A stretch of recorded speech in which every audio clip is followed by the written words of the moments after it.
ಸುಧಾಕರ್ಗೆ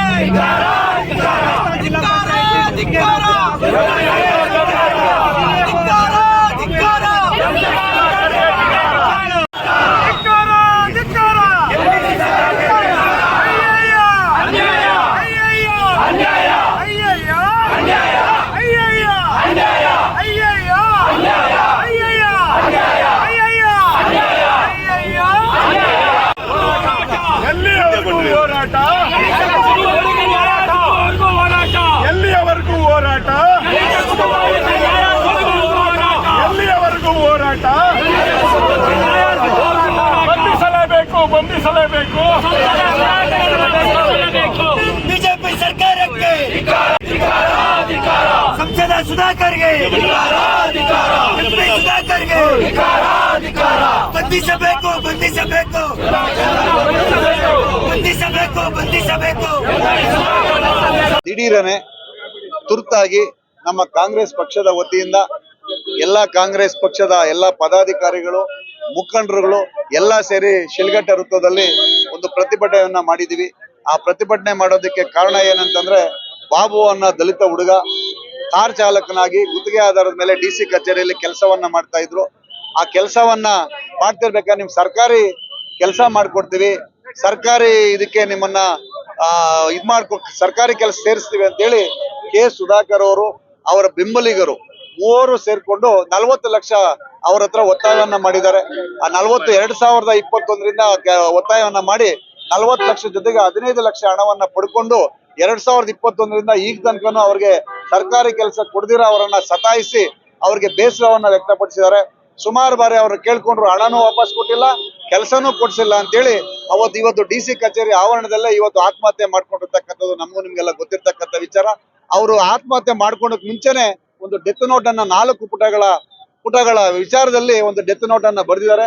ಈ ನನ್ನ ಸಾವಿಗೆ ಡಾಕ್ಟರ್ ಕೆ ಸುಧಾಕರ್ ಅವರು ಮತ್ತೆ ಅವರ ಬೆಂಬಲಿಗರಾಗಿರ್ತಕ್ಕಂಥ ನಾಗೇಶ್ ಮತ್ತೆ ಮಂಜುನಾಥ್ ಅವರು ಸೇರಿ ನನಗೆ ಹಣವನ್ನ ಕೊಡಿಸಿದ್ರೆ ಕೆಲಸ ಕೊಡಿಸ್ತೀನಿ ಅಂತ ಹೇಳಿ ಇದುವರೆಗೂ ಕೊಡಿಸಿಲ್ಲ.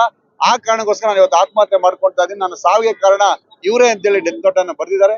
ಆ ಒಂದು ಸಾವಿಗೆ ಕಾರಣರಾಗಿರ್ತಕ್ಕಂಥ ವಿರುದ್ಧ ಪ್ರಕರಣವನ್ನ ದಾಖಲು ಮಾಡಬೇಕು, ತನಿಖೆಯನ್ನ ಕೈಗೊಳ್ಳಬೇಕು, ಅವರನ್ನ ಅರೆಸ್ಟ್ ಅನ್ನ ಮಾಡಬೇಕು, ಅವ್ರ ಮೇಲೆ ಕಾನೂನು ರೀತಿ ಕ್ರಮ ತಗೊಬೇಕು ಅಂತೇಳಿ ನಾವು ಇವತ್ತು ಪ್ರತಿಭಟನೆಯನ್ನ ಮಾಡಿದೀವಿ.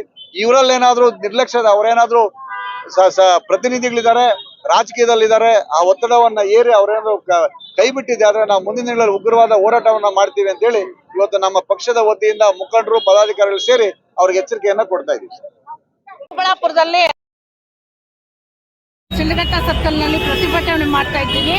ಏಕೆ ಅಂದ್ರೆ ಒಂದು ಸಂಸದರ ಒಂದು ದಲಿತ ಯುವಕನ ಸಂಸದರ ಫಾಲೋವರ್ಸ್ ಮಾಡಿರೋ ದೌರ್ಜನ್ಯಕ್ಕೆ ಅವನಿಗೆ ಎಷ್ಟೋ ಆಶೆ ಹುಟ್ಟಿಸಿ ಆಮಿಷ ಹುಟ್ಟಿಸಿ ಗೌರ್ಮೆಂಟ್ ಕೆಲಸ ಕೊಡಿಸ್ತೀವಿ, ಸರ್ಕಾರಿ ಕೆಲಸ ಕೊಡಿಸ್ತೀವಿ ಅಂತ ಸರ್ಕಾರಿ ಕೆಲಸ ಕೊಡಿಸ್ತೀವಿ ಅಂತ ಆಮಿಷ ಹುಟ್ಟಿ 25 ಲಕ್ಷ ರೂಗಳನ್ನು ಬಳಿಸಿರುತ್ತಾರೆ. 40 ಲಕ್ಷ ಕೊಡಬೇಕು ಅಂತ ಹೇಳಿರ್ತಾರೆ. ಸುಮಾರು ವರ್ಷಗಳಾದ್ರೂ ಕೆಲಸ ಕೊಡಿಸಿರೋದಿಲ್ಲ. ಇದು ಮೊದಲೇ ಗೊತ್ತಿತ್ತು ಜನರಿಗೆ. ಇದು ಸುಮ್ಮನೆ ಒಂದು ಅಧ್ಯಾಯ ಮಾತ್ರ, ಒಂದು ಪುಟ ಮಾತ್ರ ಆಚೆಗೆ ಬಂದಿದೆ. ಸುಮಾರು ಜನಗಳಿಗೆ ಹಿಂಗೆ ದೌರ್ಜನ್ಯ ಆಗಿದೆ. ಯಾರು ಹೊರಗಡೆ ಧೈರ್ಯವಾಗಿ ಬಂದು ಹೇಳಲಿಲ್ಲ. ಯಾರೂ ಇದುವರೆಗೂ ವಾಚೆ ಬಂದು ನಮಗೆ ಈ ಥರ ಅನ್ಯಾಯ ಆಗಿದೆ ಅಂತ ಹೇಳೋಕ್ಕೂ ಭಯ. ಅನ್ಯಾಯ ಆಗಿದ್ರು ಸಹ ಸಹಿಸ್ಕೊಂಡು ಮನೆಗಳಲ್ಲಿದ್ದಾರೆ. ಪಾಪ ಈ ದಲಿತ ಯುವಕ 25 ಲಕ್ಷ ಕೊಟ್ಟು ಅವರು ಏನೇನು ಭಯ ಇಡ್ಸಿದ್ರೋ ಏನೋ ಗೊತ್ತಿಲ್ಲ. ಹೊಡಿತೀವಿ, ಸಾಯಿಸ್ತೀವಿ, ಆಗ ಮಾಡ್ತೀವಿ, ನಿನ್ನ ಹೆಂಡತಿ ಮಕ್ಕಳು ಸಾಯಿಸ್ತೀವಿ ಅಂತ ಏನಾದರೂ ಹೇಳಿರ್ಬೋದೇನೋ. ಅದಕ್ಕೆ ನನ್ನ ಹೆಂಡತಿ ಮಕ್ಕಳಾದರೂ ಚೆನ್ನಾಗಿರಲಿ, ನಾನು ಸತ್ತೋದ್ರೂ ಪರವಾಗಿಲ್ಲ ಅಂತೇಳಿ ಆತ್ಮಹತ್ಯೆ ಮಾಡ್ಕೊಂಡಿರ್ಬೋದು. ದಯವಿಟ್ಟು ಇದಕ್ಕೆಲ್ಲ ಒಂದು ತೆರೆ ಎಳೆದು ಈಗ ಮೊದಲಿಂದ ನಾವು ಗೊತ್ತಾಗ್ತಾ ಇತ್ತು, ಯಾರೋ ಸುಧಾಕರ್ ಅವ್ರ ದೌರ್ಜನ್ಯ ಅಂತ ಹೇಳ್ತಾ ಇದ್ರು. ಈಗ ಹೊರಗಡೆಗೆ ಒಂದೇ ಒಬ್ಬ ಪಾಪ ಆತ್ಮಹತ್ಯೆ ಮಾಡಿಕೊಂಡು ಲೆಟ್ರ್ ಬರೆದು ಆತ್ಮಹತ್ಯೆ ಮಾಡ್ಕೊಂಡಿದ್ದಾರೆ. ಎಷ್ಟು ನೋವಾಗಿರ್ಬೇಕು. ಒಂದು ಪ್ರಾಣ ತಗೊಳ್ಬೇಕು ಅಂದರೆ ಎಷ್ಟು ನೋವಾಗಿರ್ಬೇಕು, ಅವ್ರಿಗೆ ಎಷ್ಟು ಭಯ ಹುಟ್ಟಿಸಿರ್ಬೇಕು. ಆತ್ಮಹತ್ಯೆಗೆ ಪ್ರೇರೇಪಣೆ ಮಾಡೋದು ಅಂದರೆ ಎಷ್ಟು ಪ್ರಾಣ, ಒಂದು ತುಂಬು ಪ್ರಾಣ ಕಳ್ಕೊಳ್ಳೋಕ್ಕೆ ಒಂದು ಪ್ರಾಯದ ಹುಡುಗ ಅವನಿಗೆ ಎಷ್ಟು ಮೆಂಟಲಿ ಟಾರ್ಚರ್ ಆಗಿರಬೇಕು. ಪ್ರಾಣನೇ ಬಿಡ್ತೀನಿ, ಬೇಕಾದ್ರೆ ಟಾರ್ಚರ್ ತಡ್ಕೊಳಕ್ಕಾಗಲ್ಲ ಅಂತೇಳಿ ಪ್ರಾಣ ಬಿಟ್ಟಿರ್ತಾರೆ. ದಯವಿಟ್ಟು ಎಲ್ಲರೂ ದಲಿತ ಯುವಕನಿಗೆ ನ್ಯಾಯ ಕೊಡಿಸ್ಬೇಕು. ಅವ್ರ ಮಗು ಇದ್ದಾಳೆ, ಚಿಕ್ಕ ಮಗು ಇದೆ. ಆಮೇಲೆ ಚಿಕ್ಕ ವಯಸ್ಸಿನ ಹೆಂಡತಿ ಇದ್ದಾರೆ, ಅವ್ರ ತಂದೆ ತಾಯಿ ಇದ್ದಾರೆ. ಎಲ್ರಿಗೂ ನ್ಯಾಯ ಕೊಡಿಸ್ಬೇಕು. ಅದು ಮಂಜುನಾಥ್ ಹಾಗೂ ನಾಗೇಶ್ ಅವ್ರಿಗೆ ಶಿಕ್ಷೆ ಪಡಬೇಕು, FIR ಆಗಬೇಕು. ಶಿಕ್ಷೆ ಕೊಟ್ಟು ಅವ್ರಿಗೆ ಯಾವಾಗ ಶಿಕ್ಷೆ ಆಗುತ್ತೋ ಆವಾಗ ಅವನ ಆತ್ಮಕ್ಕೆ ಶಾಂತಿ ಸಿಗಲಿ. ಯಾರೂ ನ್ಯಾಯ ಕೊಡಿಸ್ಲಿಲ್ಲ ಅಂದರೆ ನಾವೀಗ 1000 ಜನ ಬಂದು ಹೋರಾಟ ಮಾಡಿದ್ದೀವಿ. ಸಾವಿರಾನುಗಟ್ಟಲೆ ಬಂದು ಹೋರಾಟ ಮಾಡಿ ಇದು ನ್ಯಾಯ ಸಿಗೋವರೆಗೂ ನಾವು ಬಿಡೋದಿಲ್ಲ ಸರ್. ಸ್ಟೇಟ್ ಪ್ರಧಾನ ಕಾರ್ಯದರ್ಶಿ ವಿಶ್ಲಿಂಗ್ ಕಾಂಗ್ರೆಸ್ ಮಂಗಳಾ ಪ್ರಕಾಶ್.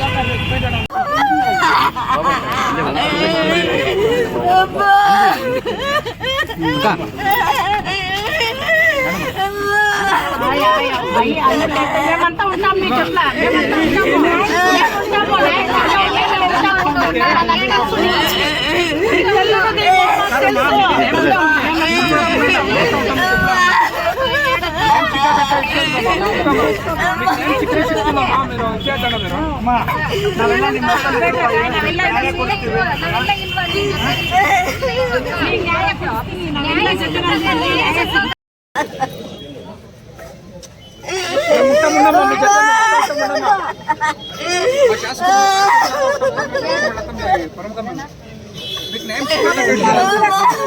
ಬಂದಿರೋದು ಒಂದು ಡೆತ್ ನೋಟಲ್ಲಿ ಏನು ಹೇಳಿದ್ದಾನೆ ಸರ್?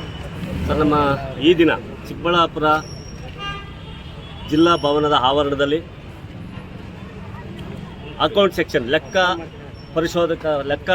ಲೆಕ್ಕಾಧಿಕಾರಿಗಳ ಇಲಾಖೆಯಲ್ಲಿ ಚಾಲಕನಾಗಿ ಕೆಲಸ ಮಾಡತಕ್ಕಂಥ ಚಿಕ್ಕಬಳ್ಳಾಪುರ ನಗರದ ಬಾಪೂಜಿ ನಗರದ ಬಾಬು ಅಂತೆಂಬುವನು ಸುಮಾರು 4-5 ವರ್ಷಗಳಿಂದನೂ ಕೆಲಸ ಮಾಡ್ತಾಯಿದ್ದಾನೆ. ಈಗ ಹಾಲಿ MP ಮತ್ತು ಮಾಜಿ ಮಂತ್ರಿಗಳಾದಂಥ ಡಾಕ್ಟರ್ ಕೆ ಸುಧಾಕರ್ ಅವರ ಹಿಂಬಾಲಕರು ಅಂತೇಳಿ ಅವರು ಬರೆದಿರತಕ್ಕಂಥ ಡೆತ್ ನೋಟಲ್ಲಿ ಏನು ಆನ್ಲೈನಲ್ಲಿ ಓಡಾಡ್ತಾ ಇದೆ ಅದರ ಒಂದು ಆಧಾರವಾಗಿ ನಾನು ಮಾತಾಡ್ತಾ ಇದ್ದೀನಿ. ಆ ಒಂದು ಆಧಾರದಲ್ಲಿ ಡಾಕ್ಟರ್ ಸುಧಾಕರ್ ಅವರು ಕೆಲಸ ಕೊಡಿಸ್ಕೊಡ್ತೀನಿ ಪರ್ಮನೆಂಟಾಗಿ ಅಂತ ಹೇಳ್ಬಿಟ್ಟು 40 ಲಕ್ಷ ಕೊಡಿ ಅಂತ ಹೇಳಿ ಕೇಳಿದ್ರು ಅಂತೇಳಿ ಉದ್ದೇಶ. ಜೊತೆಗೆ ಅವ್ರ ಹಿಂಬಾಲಕರಾದಂಥ NNR ನಾಗೇಶು ಮತ್ತು ಇವರು ಮಂಜುನಾಥ್ ಮತ್ತು ಲೆಕ್ಕಾಧಿಕಾರಿಗಳ ಇಲಾಖೆಯಲ್ಲಿರತಕ್ಕಂಥ ಗುಮಾಸ್ತನಾದ ಯಾರೋ ಒಬ್ಬರ ಹೆಸರು ಗೊತ್ತಿಲ್ಲ, ಅವರು ಈ ರೀತಿ ಏನು ಮಾಡಿದ್ರೆ 15/1/2021 ಚಿಕ್ಕಬಳ್ಳಾಪುರ ತಾಲೂಕು ಪಂಚಾಯತಿ TPS ಆವರಣಕ್ಕೆ ಕರೆದು ನನಗೆ 25 ಲಕ್ಷ ಕೊಡು ಈಗ ಅಡ್ವಾನ್ಸ್ ಆಗಿ ಅಂತೇಳಿ ಕೇಳಲಾಗಿ ಆ 25 ಲಕ್ಷ 15 ಲಕ್ಷ ಅದನ್ನು ಸೇರ್ ಮಾಡಿ 10 ಲಕ್ಷ ಬಡ್ಡಿಗೆ ತೆಗೆದುಕೊಂಡು ಬಂದು 25 ಲಕ್ಷ ನನಗೆ ನೀಡಿರ್ತಾನೆ. ಅದು ಡೆತ್ ನೋಟಲ್ಲಿ ಕೂಡ ಬರೆದಿರ್ತಾರೆ. ಡೆತ್ ನೋಟು 4-5 ಪುಟಗಳಿದ್ದು ನನ್ನ ಹತ್ರ 1 ಪುಟ ಮಾತ್ರ ಇದೆ, ಅದನ್ನು ವಿವರಣೆ ಇರೋವಂಥದ್ದು ಆನ್ಲೈನಲ್ಲಿ ಏನು ಬಂದಿದೆ ಅದನ್ನು ಪ್ರಿಂಟ್ ಮಾಡ್ಕೊಂಡಿದ್ದೀವಿ. ಇದನ್ನು ಸುಧಾಕರ್ ಅವರ ಹೆಸರು ಹೇಳ್ಕೊಂಡು ಈ ರೀತಿ ಮಾಡಿದ್ದಾರೆ. ಸುಧಾಕರ್ ಕೂಡ ಇದರಲ್ಲಿ ಭಾಗಿಯಾಗಿದ್ದಾನೆ ಅಂತ ಕೂಡ ಹೇಳ್ತಾ ಇದ್ದಾರೆ. ಇವತ್ತು ಏನು ಬೆಳಗ್ಗೆ ಅಂದರೆ 7/8/2025 ಬೆಳಗ್ಗೆ ಜಿಲ್ಲಾ ಭವನದ ಒಂದು ಚಿಕ್ಕಬಳ್ಳಾಪುರ ಜಿಲ್ಲಾ ಭವನದಲ್ಲಿ ನೇಣು ಹಾಕ್ಕೊಂಡಿದ್ದಾರೆ. ಈತನ ಆತ್ಮಹತ್ಯೆ ಮಾಡ್ಕೊಂಡಿದ್ದಾರೆ. ಏನಕ್ಕಾಗಿ ಅಂದರೆ ಬಡ್ಡಿ ಕಟ್ಟಕ್ಕಾಗದೆ, ಕೆಲಸನೂ ಇಲ್ಲ, ಹಣನೂ ಇಲ್ಲ, ಒಂದು ಜಿಗುಪ್ಸೆ ಬಂದು ಜಿಗುಪ್ಸೆಗೆ ಆತ್ಮಹತ್ಯೆ ಮಾಡಿಕೊಂಡಿದ್ದಾನೆ. ಇದರಲ್ಲಿ ಭಾಗಿಯಾಗತಕ್ಕಂಥ ಯಾರೇ ಇರ್ಬೋದು, MP ಆಗ್ಬೋದು, ಬೇರೆಯವರಾಗಿರ್ಬೋದು, ಎಲ್ಲರ ಮೇಲೆ ಕೂಡ FIR ಹಾಕಿ ಕೂಡಲೇ ಅವ್ರ ಮೇಲೆ ಕಾನೂನು ರೀತಿ ಕ್ರಮ ತೆಗೆದುಕೊಂಡು ಇಂಥ ಕೃತ್ಯಕ್ಕೆ ಯಾರು ಭಾಗಿಯಾಗಿದ್ದಾರೆ ಅವರೆಲ್ಲರ ಮೇಲೆ ಕೂಡ ಕಾನೂನು ರೀತಿ ಕ್ರಮ ತೆಗೆದುಕೊಳ್ಬೇಕು ಅಂತೇಳಿ ಒತ್ತಾಯ ಮಾಡ್ತಾ ಇದ್ದೀವಿ. ನಾವು ಈಗ ಏನು ನಮ್ಮ ಹಣ ಲಂಚ ಪಡೆದು ಇದಕ್ಕೆ ಒಂದು ಪ್ರೇರಕವಾಗಿ ಹೇಳಬೇಕಂತಂದರೆ, ಒಂದು ಕೃಷ್ಣಪ್ಪ ಅಂತವರು ಪ್ರಾಧಿಕಾರದಲ್ಲಿ ಇದ್ದಾಗ ಪ್ರಾಧಿಕಾರ ಲೋಕಾಯುಕ್ತ ರೈಡ್ ಮಾಡಿದ್ರು.